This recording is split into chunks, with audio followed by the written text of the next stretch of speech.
school, I thought my years of hard work had secured my future. However, at age 18, I earned a scholarship that would pay my undergrad years in college. I had an extensive resume to go along with it and years of experience. But then, the powers that be didn't see the good work that I had done. It didn't define me. The only thing that they saw was the missing checkbox on a form marked citizen. When they tried to rip my scholarship away, it felt like I wasn't good enough. That the things that I couldn't change, like my skin and the place of my birthplace, would overshadow everything that I had done, all the changes that I had created with my own community and my own blood, sweat, and tears. And it felt like the hope slipped away. I felt powerless. But I didn't give up, and I did not give in.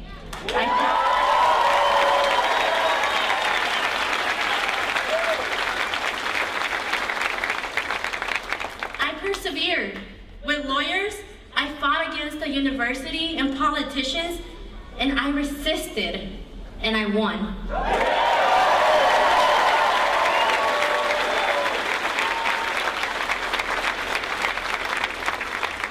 I graduated from KU last year in 2017.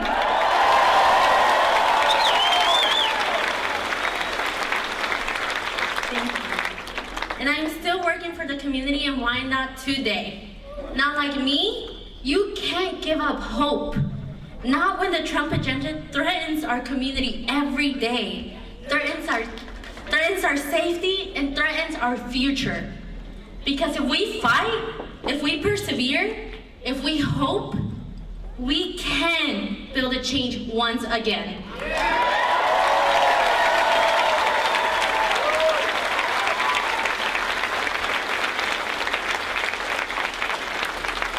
But we need leaders that will hope for us, that will fight for us and champion us, all of us.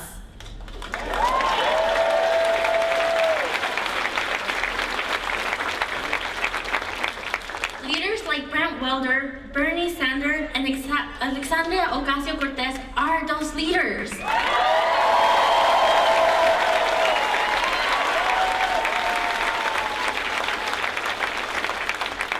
And I am honored. Alexandria Ocasio-Cortez is an inspiration to me.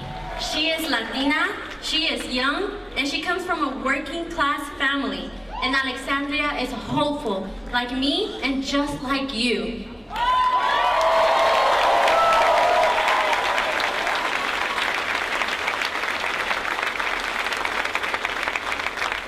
Alexandria was counted out, but she fought on, and she built the change in her community. Do you guys remember her shoes? She put in the work, and she is a role model to follow. Alexandria hoped, she fought, and she showed the nation that it can be done.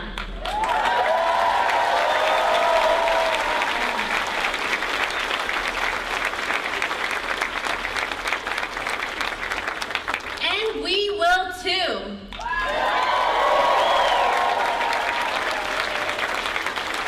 Kevin Yoder can't stop us. Donald Trump can't stop us.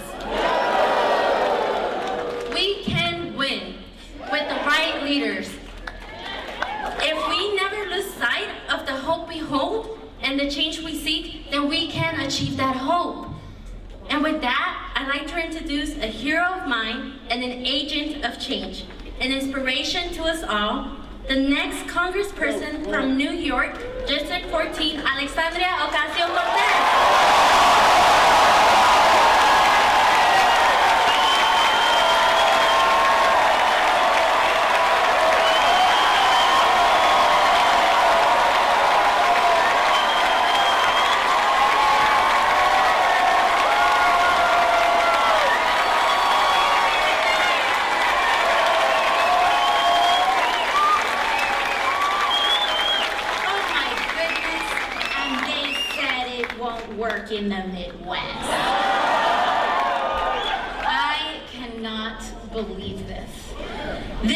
incredible.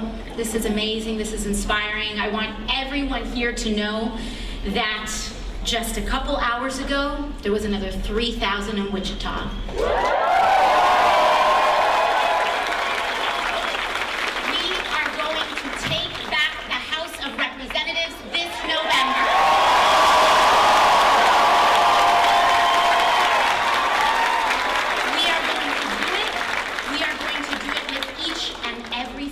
Person in this room. Puerto Rico! There are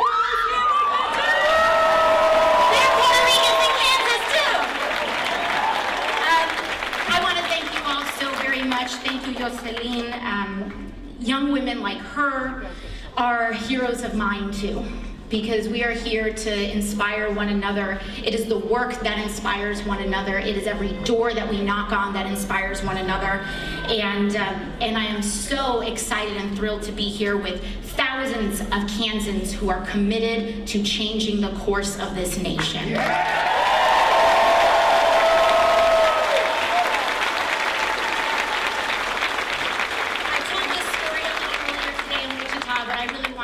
With you all as well, because my 5th grade teacher, Miss Whipple, was a Kansan,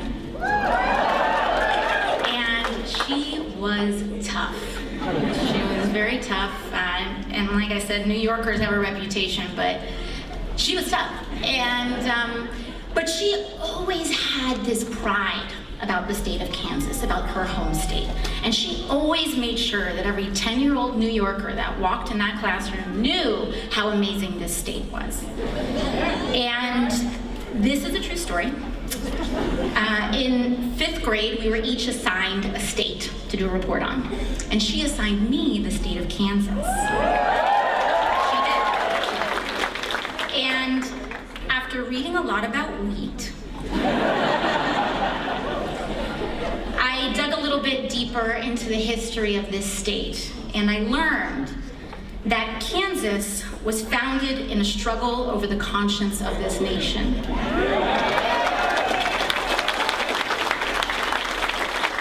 was when our leaders could not make a decision, could not make a moral decision as to whether we were going to be an enslaved state or a free state. They handed it over to the people of Kansas to decide, and the people of Kansas decided that this nation will not be a slave nation, that we will be free.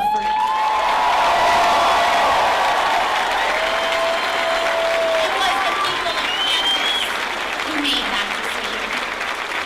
Kansas has always been a crucible of the progressive movement and a crucible for the conscience of this country. Always. It has always been that. And it is the people in this room that are the continuation of that legacy. The continuation of the legacy that will say all men are created equal. The continuation of the legacy that says social, economic, and racial justice is what makes us proud to be Americans.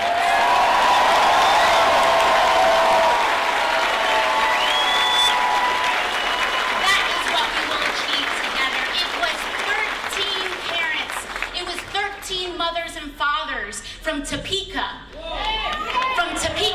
who desegregated the schools of this nation.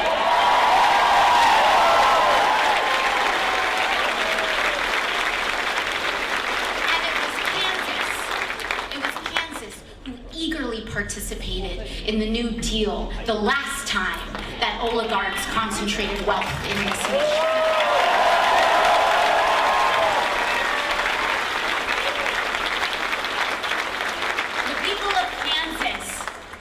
The right decision and fought and committed themselves to the work of change before, and they will do it again.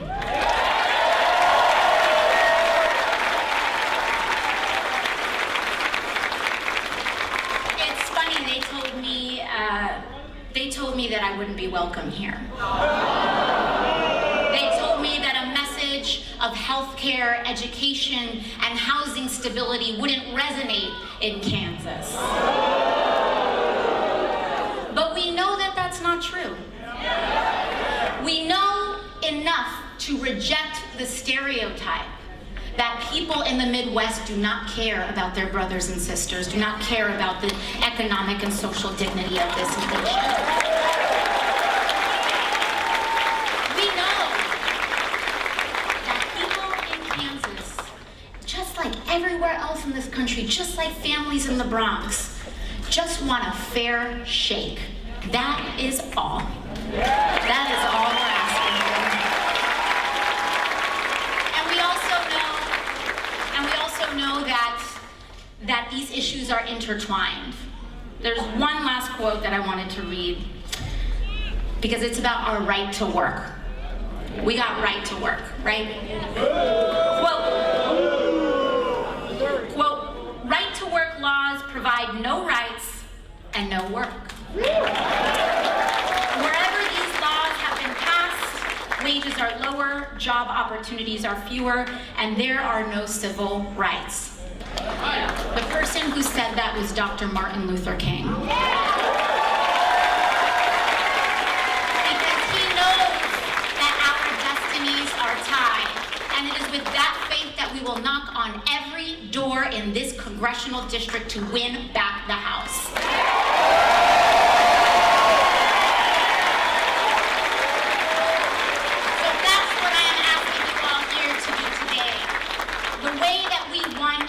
York against a a multi-generational political machine in a state with rampant voter suppression, outspent 10-1 on television, on mailers. We made it happen anyway.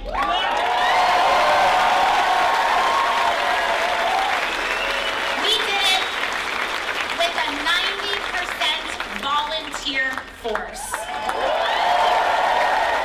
We did it campaigning on Medicare for all, tuition-free public college, and trade school, and a Green New Deal for generations to come.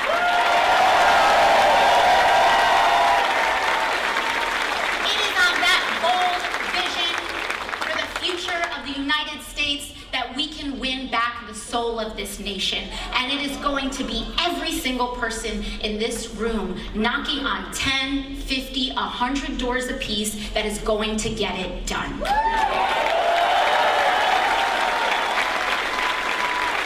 if you have never knocked on a door before, I am talking to you. If you have never picked up a phone to phone bank, I am talking to you.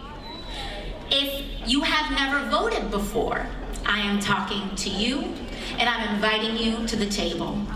Because it is in your hands that the destiny of this nation will be decided. This moment will ask more of all of us, and I need you to do all of those things for Brent Welder.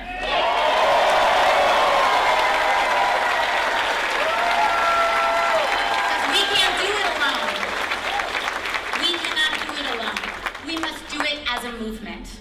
So with that, I just want to thank you all for being here, because when we all work, when we all pitch in, when we each knock on our neighbor's door, listen to the rights of their needs, and fight for the dignity of our neighbors, I am confident that what is right will win in the United States of America.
you to Alexandria Ocasio-Cortez for being here tonight.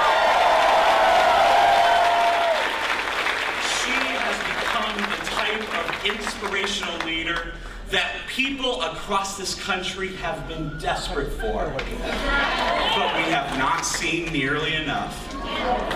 And let's be honest, Alexandria and I sharing this stage tonight was considered very unlikely.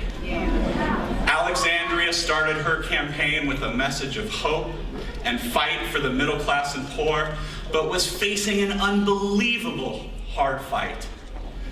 And I started running a year ago this week against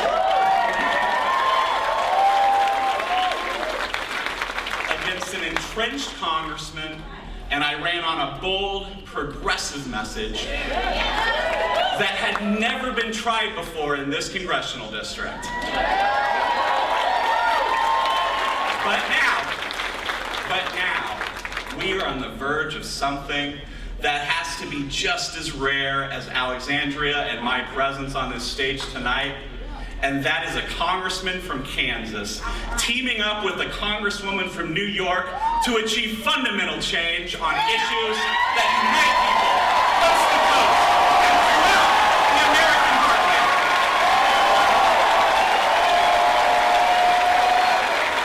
Now, I grew up in a small town with one stoplight, a few hours north of here. When I was little, I always thought that my mom gave us hot dogs all the time because she loved me. And I loved hot dogs. My mother is right over here, by the way.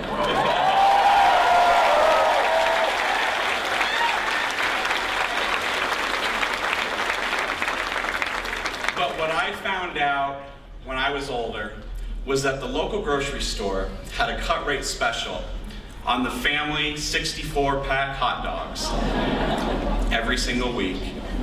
And that was the only way that we were economically able to get by. The 64-pack of mystery meat. As I grew up, I had to make my bedroom out of a concrete closet in our basement. My mom accepted government assistance to get us through the bone-chilling winters. I started my first job when I was 11 years old, a paper route. I had to get up at 6 a.m. every single day, 365 days of the year. No weekends off, no holidays off. In fact, on Sundays, you actually had to work a little harder. In fact, when it was raining, my mom would drive me around. Otherwise, I had to carry a little wagon behind me. And I got my first my first lesson in the art of persuasion on that job. When I was going to be out of town, I'd have to try to convince someone to cover my route for one day, to get up at 6 a.m. And you know how much I made a day and how much I had to ask them to make? $4 whopping bucks. That was a tough sell. Medicare for all is easy compared to that.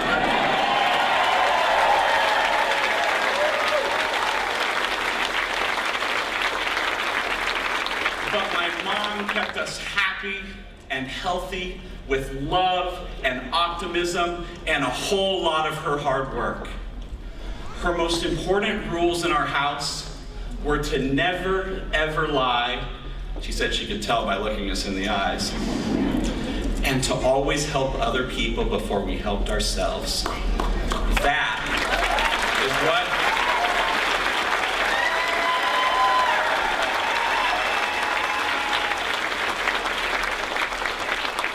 Thank you, Mom. That is what I was taught was the American way. That's right. In college, I poured concrete all through the scorching heat in the summer to pay my way through. During the school year, I waited tables during lunch, nights, and weekends. After college, I met my brilliant, beautiful wife, Christy.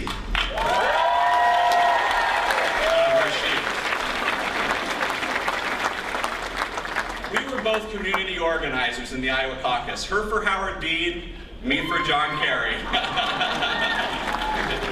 everyone is behind one of those two folks. She had just served as a Latino outreach field director for Congressman Dennis Moore and Kathleen Sebelius right here in the Kansas 30.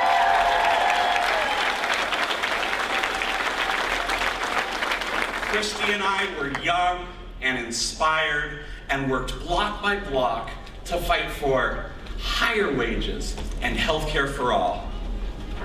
One morning during that campaign, John Kerry gave a speech highlighting the labor abuses of Walmart. And later that day, a young woman walked into our campaign office. She was still wearing her blue Walmart vest. I actually thought she was going to get after me because my candidate had just given a speech criticizing her employer. But how I was wrong.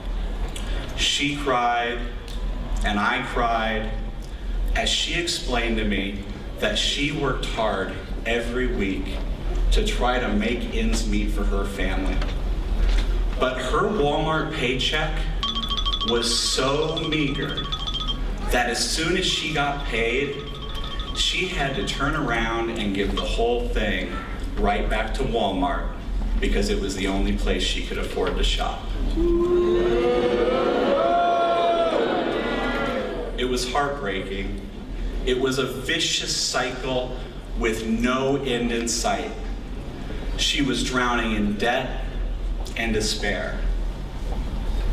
Our system is completely backwards. The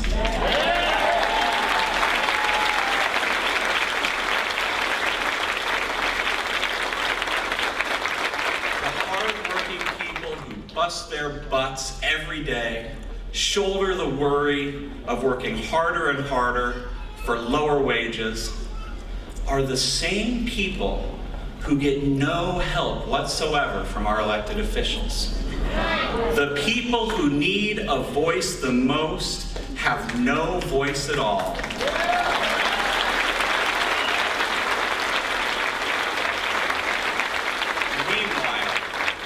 Meanwhile, the billionaires and the top executives of giant corporations, the people who rig our economy against the middle class and the poor, the people who need a voice in our government the least are and the Koch brothers, right here in Kansas. The people who need a voice in government the least are the ones who have the only voice in our government. And that's because, and I've seen it throughout my life as an organizer, as a labor lawyer fighting these giant corporations, that's because the wealthiest of the wealthy take a tiny sliver of those enormous profits that they steal from us, and they use it to pay off politicians to keep the system rigged in their favor.